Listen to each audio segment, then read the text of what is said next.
evening and welcome to Al-Shifaa Online TV. I am Dalila Hamza and this is The Umbrella Show. The Umbrella Show, it's a show that talks about matters that revolve around our society day in, day out. Under this umbrella today we have two amazing guests.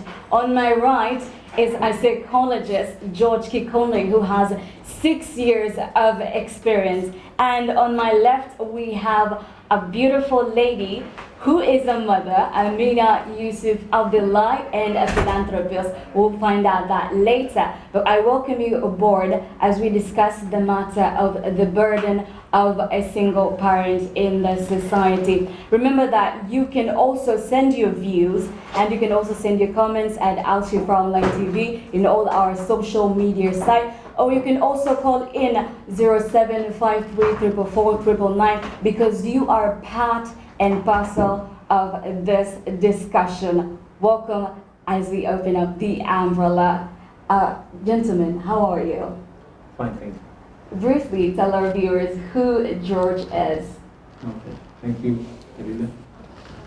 Hello viewers, my name is George Kikonde. I'm a psychologist, as she rightly introduced me, and a professional counselor for that matter. I work in Mombasa and at times in Kilifi County. I am a husband and a father of 2 boys.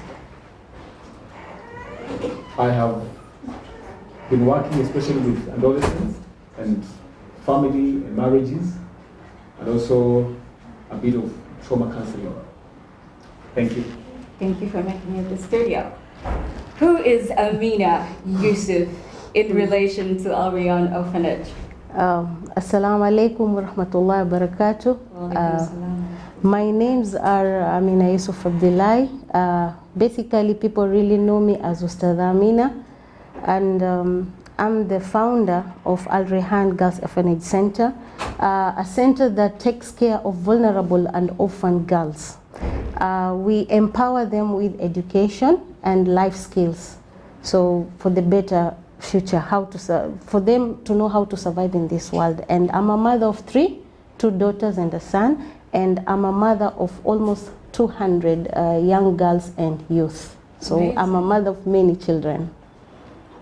George, being a member of Kenya Counseling and Psychologists Association, how was your experience? Thank you, Elena. I've been a member of Kenya Counseling and Psychological Association since 2014, and I find the experience very fulfilling. There's a lot of satisfaction in the work that we do. Counseling is basically helping people through talk therapy, and we deal with just normal issues that people go through in life. We help them to live more amply in terms of making the right decisions. We offer information that can help them to navigate through life, and especially when it comes to solving the problems they're facing day in, day out. So for me, I would say that it has been a journey in counseling. It has been an experience.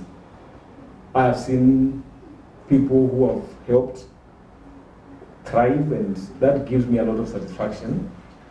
And after some time, you see this person able to really go with their lives very well, and you feel a lot of satisfaction out of that.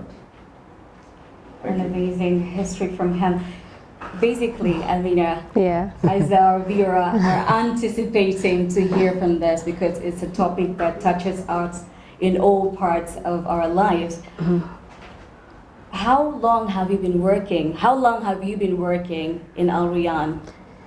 Basically, I've been working with Al Rayyan for like 6 years, but before that, I was born and raised in Nairobi, and it's a hustling city, so you just have to know how to survive. And the place where I grew up, people might say is kind of weird or neglected place, but I'm proud of where I came from.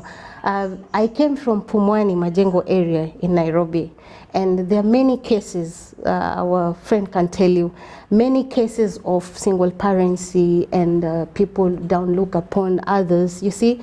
And it's hectic for somebody to survive in Pumwani area. There have been many cases in the media about Pumwani area, but we are living example of people who came from Pumwani area. Basically, people know it as Pumwani, but it's Majengo, you see. That is how we love to call it. And Majengo, according to Nairobi, means it's jenga many things. You see, different type of people live there. And the produce that comes from, we say that shamba of Majengo, yani you really have to fertilize it and make it look pretty and beautiful and take it to the market. So some of us managed to do that. And that's why it gave me the heart of trying to help people who really need to be held their hands. So when I came to Mombasa like 10 years ago, I came just as a caretaker for a certain madrasa. But my agenda, because I'm a school teacher by profession, by the way, and my agenda was how do people survive in society which are cruel, because our society is very cruel society. So I started, you know, I was a janitor, in fact a cleaner, and I used to engage young girls and boys when I was doing cleaning the toilets and the cooking for the kids, you know. I believe when you go to a place and you really want something, you just have to work harder in different ways. So I had two faces. The other side I used to counsel secretly these kids, and on the other side I used to go to school and teach kids. So that's how I learned. There are many youth and many kids who want to be loved, want to be told they are okay, they're the best in this world, they can do better than the way they look at themselves. So that is what made me start Al Rehan, and I've not regretted. 6 years, alhamdulillah, we've been doing so much underground, but we've been doing so much to empower people to raise their self-esteem and for them to feel that they're loved in this society. Okay. Yeah.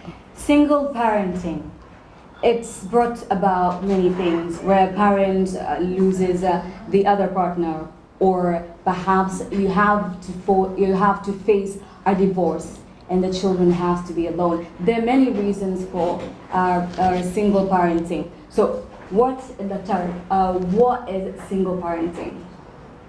Single parenting is simply the process of raising or bringing up a child or children without the help of a partner. It's basically that. Now, it could be different setups. It's not necessarily the biological parent, one of the biological parents taking care of the children. Mm-hmm. There are some people who become single parents through other reasons other than just the biological, bringing up your own children. When you talk about single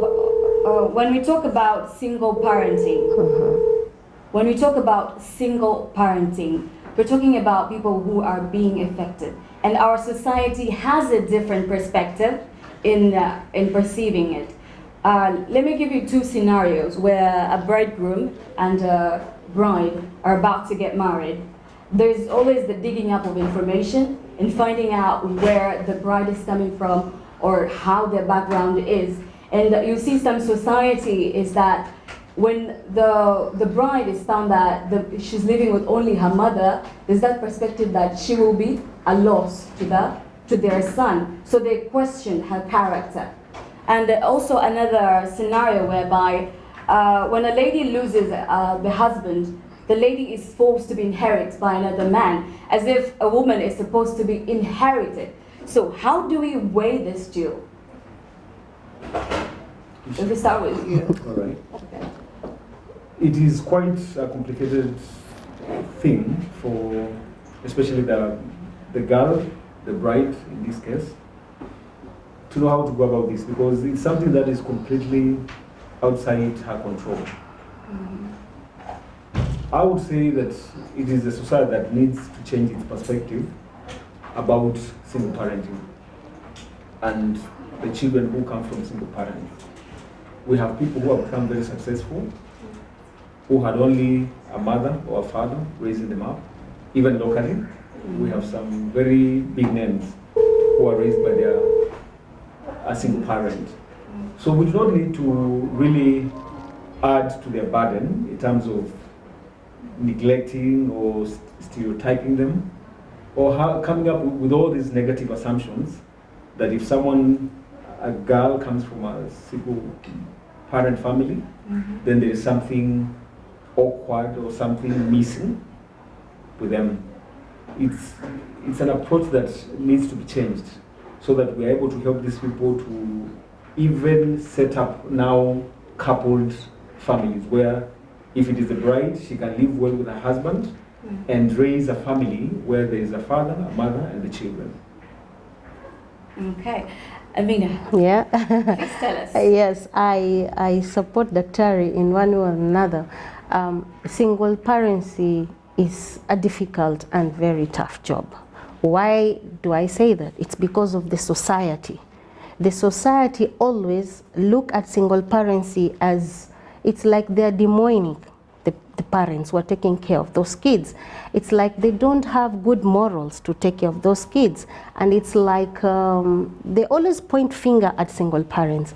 I had a case, a young youth came to me once and they were like, Ustad Amina, a boy has fallen in love with me.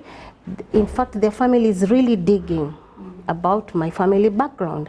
And they found out that my mother is actually a divorcee, a single parent, and she didn't want to remarry again. But this girl has very good morals. They just said no, just because the mother did not have, a partner, and they were busy like, if we don't know the real cause of the divorce, so we don't want our son to go through the same. You see, to suffer the same fate, because they always judge, the work of the community, the society, it always judges people instead of hold their hands, understand the other side of the story and know, okay, could be she was divorced. Yeah, divorce is in high rate nowadays, but what was the core reason of the divorce? Maybe she was psychologically tortured. Men are very good in that, by the way. They really psychologically torture women. And maybe it was because of too much domestic violence, or maybe they did not just click, the partners. You don't have to click. Sometimes partners just don't click and they just decide to part ways. And maybe this lady saw, if I get married to another man and maybe I have a teenage daughter, there will be a missing link somewhere, because it's very hard for a lady to get a nice man to be the father to the former kids, the other kids who she was left with. Very difficult. If it is a lady who's gotten married to a man, it's easy for us. A mother will always be a mother. But for men is very difficult. Even the stepchildren, it will be very difficult to look at that man as their father. So you see, some ladies just decide, let me take care of my kids on my own, and they normally give them good morals. They give them good education according to how much they can give those kids. And believe you me, most kids from very good single parency setup, they end up doing very well. Sister Dalil, I have an example. It's from, it's an Islamic example. We have great ladies, like the mother of Imam Shafi. We all follow his teachings, okay? And he's very good, his morals are very good. The mother really took care of Imam Shafi so well. And he became the biggest Muslim scholar that we follow. Okay, his teachings, his morals, you see. And there are many great examples where you see maybe this kid came from a single mother or a single father, and they do well. But the society always have to come in and they judge harshly. So that's the reason. So you see, if somebody misses love of their life, she ends up being messed up in the head, and the circle continues. So that's it. If you're tuned in, this is the Umbrella Show with me, Dalila Hamza. You can also call through, give us your views, because you're part and parcel of this discussion. You can call us at 0753 444 999. Our lines are open. Give us your view, give us your take, and what to expect. But as we move on, when you talk about custody, it always affects the children. Perhaps if you tell us, George, if you've gotten any kind of cases that are linked to custody because the child at the time is put between a hard thing and a rock. All right. Thank you, Elena. Last year, I had a case that was referred to me from the courts. This was a custody battle between the two parents for a child that was born between them. That's cool. Okay. Hello? Hello. Yes, hello. Hello. Hapa ni Al-Shifaa. Yes, it is Al-Shifaa TV. Naitwa Saumu kutoka Mtopanga. Naam, Saumu. Nauliza swali langu kwa hao wageni. Nauliza wanalichukuliaje swala langu swala la watu kukosana katika jamii ama wanandoa kukosana katika jamii, and then unapata kwamba wazazi ama family inakaa inasuluhisha bila kuangalia athari za yule ambaye labda amepata matatizo katika ndoa. Kwa mfano, bibi tuseme alipigwa, akaumizwa, labda akataka kufungua ile kesi polisi, lakini familia ikakataa, and then wakaresult to community niseme, yani kuhakikisha kwamba ile swala linaamuliwa kifamilia na koti. Yes. Thank you for calling. We'll be answering that in a moment. So according to our sister here, she's talking about the legal acts of how a person or the other family went to the court, and there's kind of a burden there. So how do we take this as... Okay, so do I answer this one or the first one first? You can answer both, either. Okay. Like I was saying, last year I had the last case that I handled on custody. It was a girl and she was referred for counseling by the courts. So I saw her and definitely the child was affected. Custody battles don't leave the children so well because, like, there's a saying that the best way a father can love his children is to love their mother. And whenever children see their parents fighting, whether it is for custody, which is just domestic violence, or it is just normal marital conflicts, it really makes them to turn against themselves. They tend to think they are the cause of all these problems. And it causes them a lot of anxiety, there's a lot of stress, sometimes even self-hate, because they look at themselves as the cause of their parents fighting. So in this case, what happened is that the court had wanted the child to be taken through psychological counseling so that we could help the child, because this thing had prolonged for some time and the judge had seen that she had been affected. So what I was doing was to help the child and also to write a report to the court about what I had done in the process of counseling, what I found out, and like the diagnosis, and finally what treatment I gave her. So that's what I did. I saw her and I realized that she had been affected, definitely. Seriously, her school performance had dropped. Some of the children have begun to develop behavioral problems. Like they become easily irritated, angry outbursts. They start fighting with other children in school. Some of them begin to retrogress. They go back to stages of development that they passed. They could go back to bedwetting. You find even a child who is 14 years old or 10 years old, they outgrew that stage of bedwetting, they go back to that. Some of them go back to sucking their thumbs or their fingers as a way to soothe themselves, as a comfort. So it is something very, which has very negative effects on the children. We wish that it is done in a better way that does not harm the children in the process. Okay, when we come to this question that the caller posed about, what she says is that it is a case where there is fighting in the marriage, okay, if I got her right. And then she wanted to go to court, to the police, but the family members or the community decided to mediate between them, bring a solution, and keep the marriage going. Now, what I would say is that there are ways the law can help a woman like this, but you leave it to her to decide finally what she wants to do, because again, you cannot tell her, okay, go to court if she doesn't want to do, or if the family feels they can have other conflict resolution mechanisms.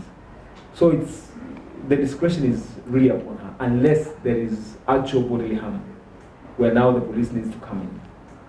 The problem sometimes is that we tend to cover these things up, and someone can even actually get hurt seriously, to a point that it can cause an illness in the long run, or even death. Amina, Yeah. what's your perspective concerning the fighting for custody? Fighting for custody.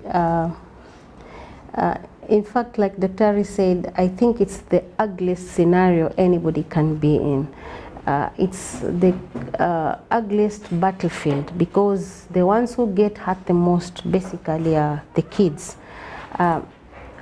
When you have a sound and good relationship, the kids, you know, they normally become very, in fact, their self-esteem, it grows, yeah. And on the other hand, if you have a battle ugly like that, because, you know, couples will like throwing words to one another. So some kids, the ones, in fact, I've dealt with at my center, some kids normally blame themselves. They say, if, madam, if it wasn't for us, my mom will still be there. You see, some, they end up blaming themselves, thinking that because those two parents, the two adults, involve the children in their fights. And they, at times, force the kids to take sides. And you know, it's difficult. You cannot do without a father, and you cannot do without a mother. Either way, if they are still alive. So you find that it takes time to show them it wasn't your fault. This was maybe bound to happen according to the, you know, the cases, the story you've heard about how they live in the house, okay? And also, they rebel. They tend to rebel a lot, especially if it's a girl. It goes as much as she would find comfort from because of peer pressure from other people outside the circle, the family circle. She cannot console the aunties, because maternal aunties and uncles, they are other cruel people, that they don't take care of the kids who are in the family. Because if they would, people like psychologists would not be in their jobs, isn't it? But you see, when our parents were growing up, it used to be a communal thing. There was nothing like fighting custodies. Yes, our grandfathers used to divorce our grandmothers, but it was in a smooth, diplomatic way, like you cannot realize, because it was the work of the society to take care of these children. But nowadays, nobody, if your neighbor's kid does anything wrong, you do not question them, because sometimes if you question, the mother comes, gets angry. Hold on, and we listen to the caller. Hello? Hello? Hello? Hello? Yes, hello? Hello? Yes, hello? Okay. Yeah, so like I was saying, the community has to take responsibilities. Like before, the way our grandfathers and our fathers used to do. Before, the child belonged to the whole society. But nowadays, seriously speaking, if any kid does anything wrong, it's nobody's business. So also that brings. So this kid cannot confide. Imagine your child confides in a stranger, and maybe that stranger is so uncouth. What is the stranger going to do to the kid? Messes the kid up, isn't it? Because the world is full of cruel people nowadays. Nobody has morals anymore. You see, so it's just like leaving your kids in the wilderness. So custody fights are very, very cruel.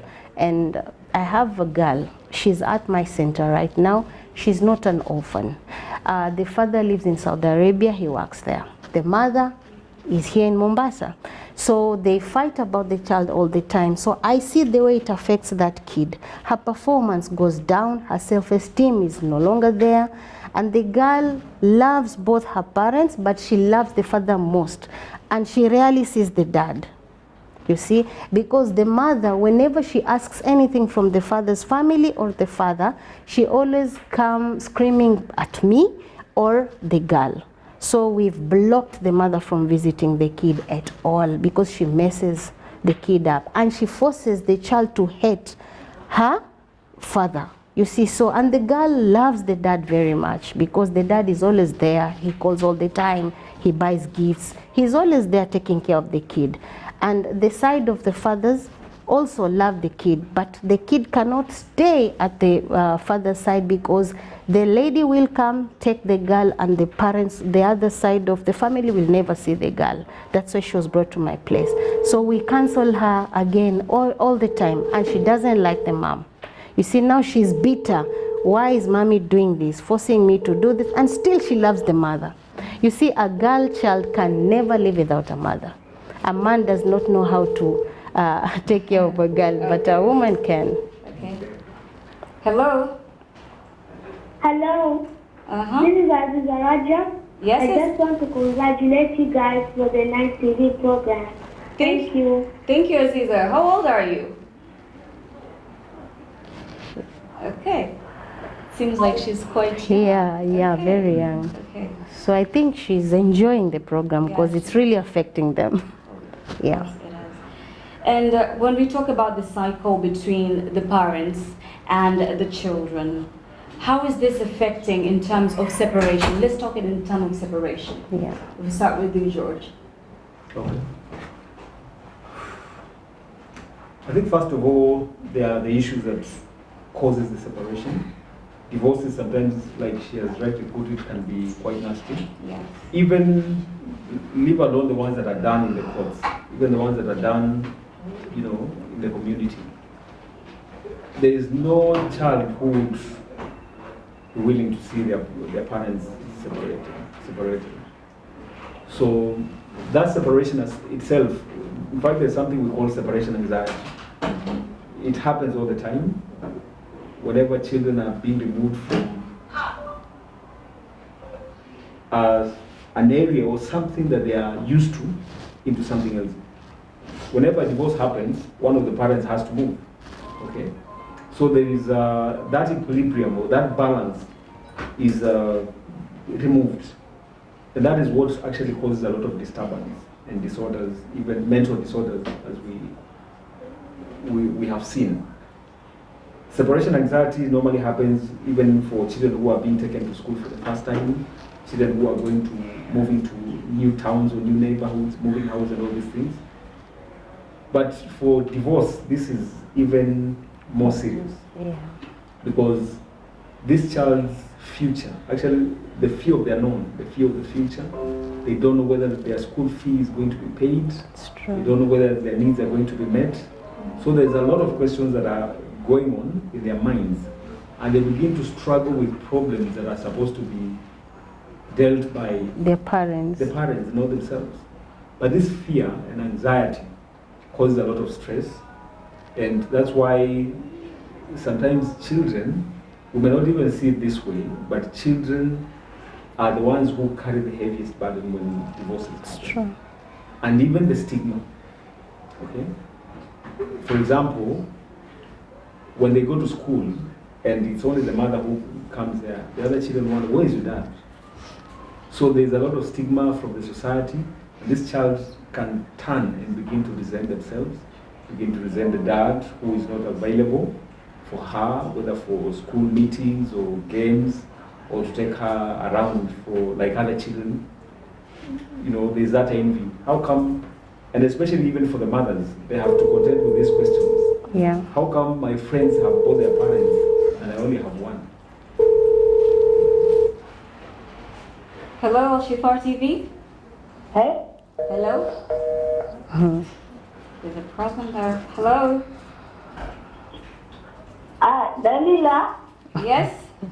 I'm calling from Likoni, Harambe, Okay. and my name is Jamila. Yes, Jamila. Big up Okay. with your show. Thank you. You're cool. Thank Keep you. it up, okay?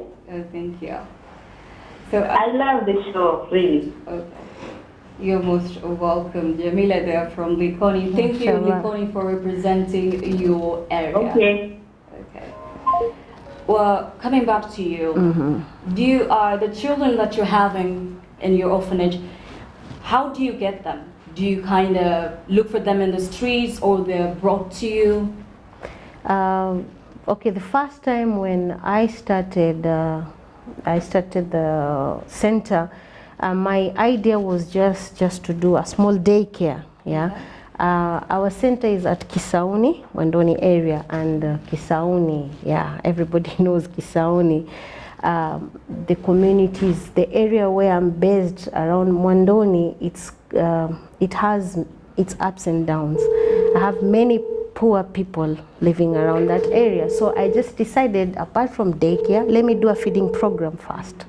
So I started with the feeding program. Then one day, 82-year-old lady came to the center and she was like, Ustada, can you take up my great-grandchildren? I'm like, why? She said, I have 9 great-grandchildren and my granddaughter just gives birth and dumps them to me, and now I'm too old, I cannot take care of them. I'm like, where is their daddy? She's like, it's a long story. She gets married, divorce, get married, divorce, so we don't know what the problem is. Right now, she's given birth and she's hit the road again. So I just felt pity, and I said, instead of feeding program, I asked her, can I take them in? So before that, you see, I'm a mother of 3. I had to sit down with my kids and my husband. We discussed about it, and he said, cool, let's try. So that's how I got my first batch. So I saw the need. I went into the interior now of the village where I come from, Mwandoni, and I started, I started seeing things that you could never believe, Dalila. We are living in a town. It's like a town setup, right?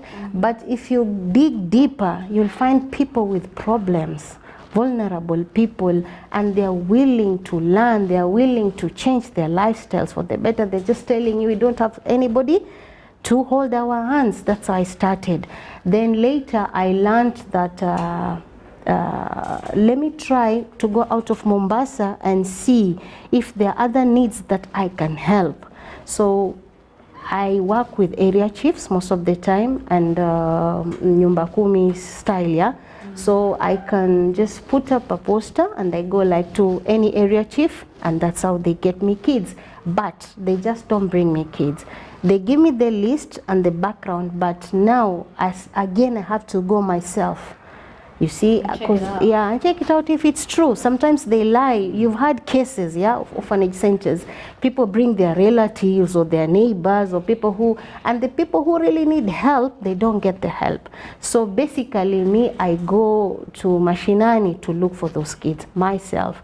I analyze the cases and I see what's the most, urgent case to be dealt with. So that girl has a cousin, has a neighbor, has something, you see. So that's how we get kids, but I have to go do research myself. In fact, I normally go to pitch tent for 3-4 days to see is it true or not. And then that's when I present myself. So I've been here for 3-4 days. I've been hanging out in the village and they don't know who I am.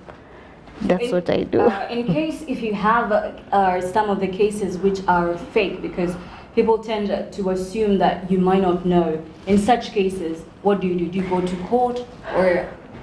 I've had cases. The first 2 years, Dalila, was a blessing, and most hardest 2 years of my life. I nearly lost hope completely, because I got somebody, very respectable person, and he said, come to our community, we have many orphans. So I said, it's okay. So when I went, I saw the need. I said, let me pick 5. So the 5 brought another 5. You cannot say no. And the center, that time, you know, I didn't have enough kids, but I had resources. So I said, let me try. Seriously speaking, it ended up being most of those kids are cousins. They are related.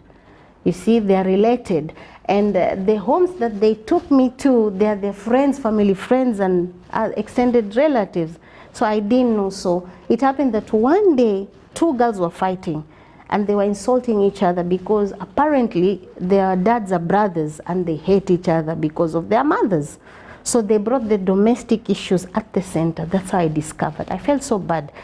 Of course, I went to our area chief. We have, in Mwandoni, we have the best area chief. Chief Shume is a darling. He knows how to deal with cases as long as you just take your cases to him. So we took the cases to him. He investigated himself, and once we discovered that, he said, Madam, you have to release all these kids because they are going to tarnish the center's name. So, like I told you, I work a lot with area chiefs. So I take the cases back to area chief. These are not the cases you take them to court, because even if you take them to court, they can't afford to, you know, answer the court, you see. And then you'll be just going in shambles and all that. But the best part, I work with our area chiefs, any area chief. And then when they come, there are requirements that I need nowadays. You need to show me your birth certificate. You need to show me the death certificate of the dead parents. I need a medical certificate. I need a letter from your area chief or an imam or anybody, an elder from your community where you're from, and Nyumba Kumi, they have to know you. So that's my style. I do it that way. And then after that, so once I admit the child, I do another medical test, and then now I start doing my own private investigations. You know, once you talk to the kids, you just know what's going on. But it's painful because the people who benefit the most in most orphanage centers are not the real kids who deserve the help. Yeah. We've talked about the part over women. Now, let's take a look at the other side of men, because men are also victim to this. Yeah. Though the percentage might not be big, but they go through the same. So when we talk about, let's talk about accepting your relationship. Let's take the perspective of a dad now, you as a father, for example. How does that person cope with the children in terms of accepting another relationship? Okay, I think in the African community, there is this stigma against, you know, we tend to think if a single father marries what we normally call normal camp, stepmom, there's that fear that she's going to give your children a raw deal. And this is a fear that, again, is something that you don't know. So there's that fear of unknown, and it can really affect you. And I know men who, after losing their wives, either through death or divorce, they really hold back from getting a second wife immediately. They say they want to wait until their children are all grown up so that they do not. There's that fear that the relationship might not work. And it is possible, it is a very big possibility that the relationship between your children and their stepmother may not work. And again, now there's all your family members who are saying he married a second wife, who is now mistreating our kids. The children. And there's no man who wants to hear something like that. Again, so there's a lot of heart searching that, let me put it that way, that he has to do if you are to marry a second wife, another wife for that matter. But you can also, if your children are not even old enough, I think there's a way, even when they are quite young, you can talk to them. Yeah. You can talk to them like Madam had to do. Yeah. And I tend to think this is very important. Yeah. Involving our children in our decisions. It's true. A lot of cases that I've seen where the children are at loggerheads with their parents is because they make decisions independent of the children and leave them out. Yet the children suffer the consequences of their parents' decision. So if the father can involve the children and lay it open to them, they can also be positive about it and hopefully accept. It's a relationship that can be built between the stepmother and the children, and it is possible. Yeah. But it needs a lot of wisdom, a lot of care, and seek help if you don't know how to go about it. Yes. Now, what are the contribution to single parenting? Could teenage pregnancy be one of the reasons? Yep. Amina? Yes. Teenage pregnancies, yes, like 90%. It really contributes. Take this case. This is a young girl. Her hormones are high, and nobody is really understanding her at home. You see what us parents, today's parents, we are doing. Our kids are millennial children, isn't it? But us parents, we are social media parents. You'll find a dad is busy on his phone. Whatever he's doing, God knows. And the mother is also busy on social media. What happens to the kids?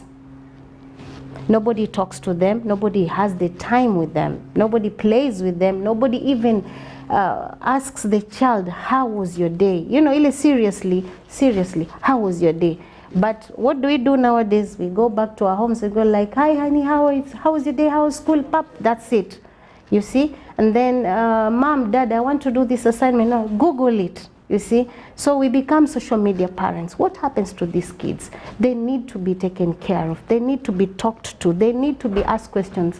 And the best time where our parents used to talk to us was the meals time. Nowadays, a dad might come late, but the mom is busy maybe on WhatsApp or Facebook, or maybe she does her businesses online, but she's not put any boundaries between this and this hour is family time. This and it's true. You need to have your personal schedule to know there is family time and there is private time and there is, a time for me and my husband. We do not do that. We are losing our children. So we don't know them. So that is why you find a young girl could be pregnant in the same roof and you have no idea as a mother. So painful because a father cannot take care of a girl, no matter what. There is a saying that goes, girls are daddy's girls. Yeah. But it reaches a point, our grandfather tells us, they always have to go back to the mothers. Okay, because when she doesn't cook well for her husband, she doesn't have morals, what will the father say? This is the daughter of the mother. That is what fathers do. And the same way with my son. If he impregnates somebody else's daughter, it's because the dad was not there for him, isn't it?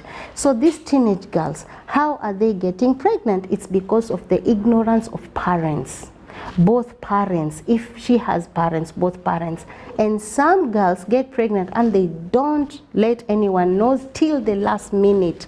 So when this girl gives birth to, a baby is giving birth to another baby, what do?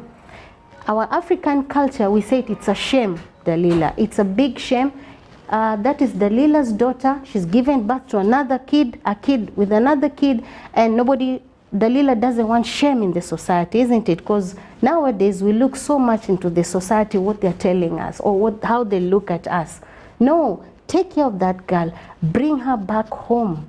Give her motherly love. Tell her, yes, you made a mistake, but it's okay. Let's rectify this mistake. You see, we rectified. Maybe the father to that kid is another teenager, isn't it, Dalila? So definitely she's going to be a single parent, but at the end of the day, just take her back to your heart and show her you did wrong, but it's okay. So we'll take it from where, you've stepped wrong, okay? But most of these girls are kicked out from their homes. They are looked bad into the society and nobody helps them. What else can they do? They have to know how to survive. They go to the streets. They do weird stuff. In Kisauni, so many single young teens who have kids, they are taking lots of drugs. They're doing so much. They break people's marriages. They just become reckless. Nobody can tell them anything because nobody is really taking care of these young girls.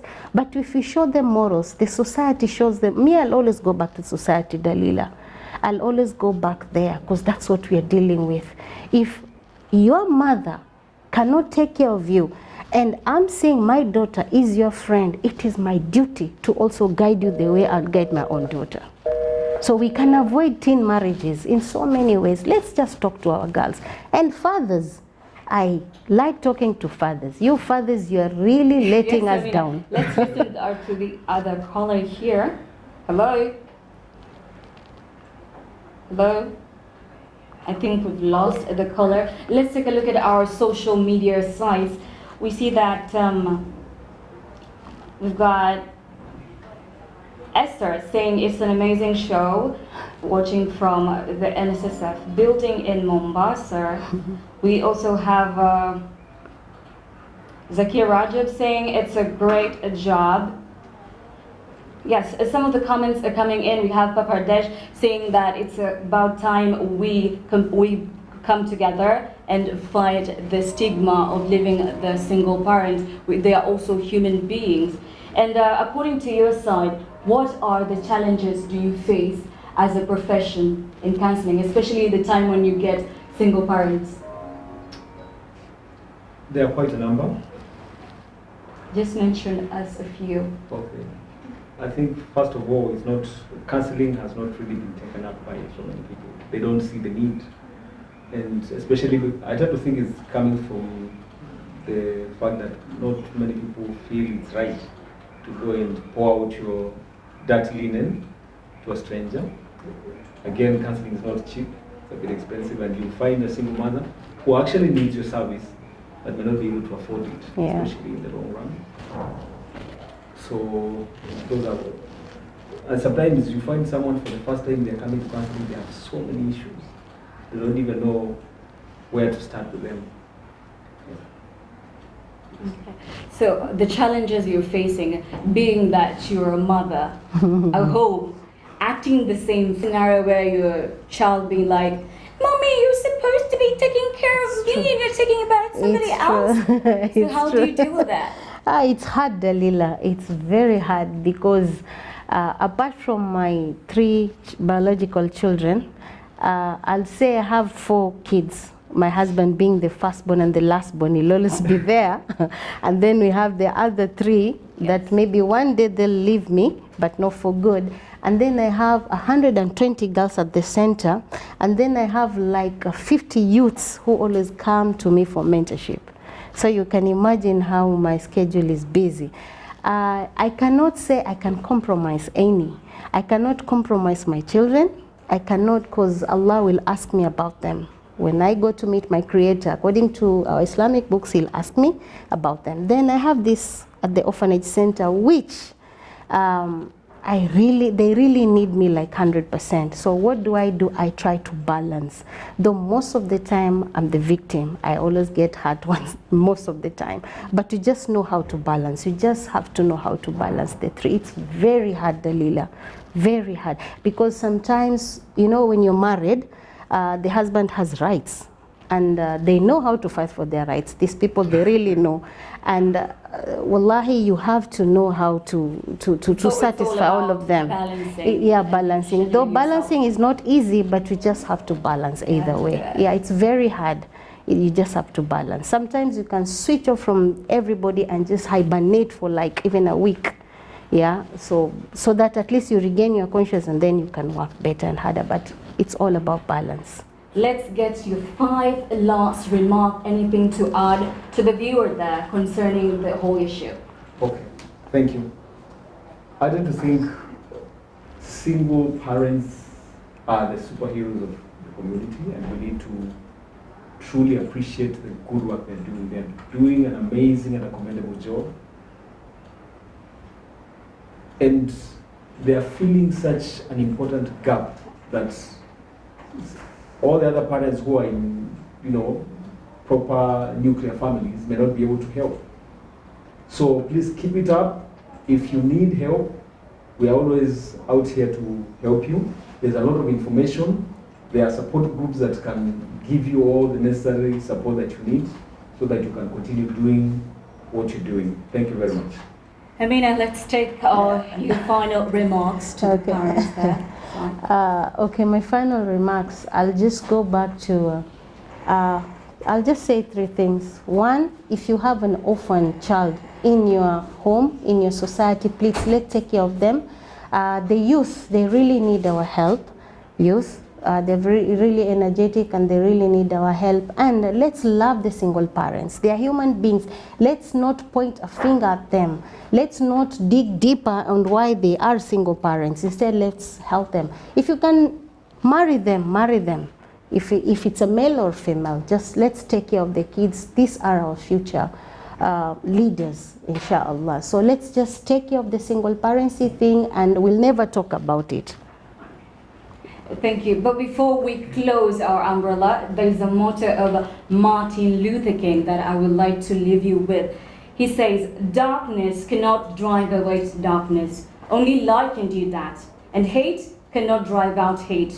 Only love can do that. Injustice anywhere is a threat to injustice everywhere. Our lives begin to end the day we become silent about things that matters. So it's all about us and how we perceive our society. They're our superheroes. The parents, whatever they may be, remember that they are part and parcels of our lives. We shouldn't be neglecting them in one way or another. My name is Dalila Hamza and this is Al-Shifaa TV. Continue looking at our lovely programs and see you then as it goes our umbrella.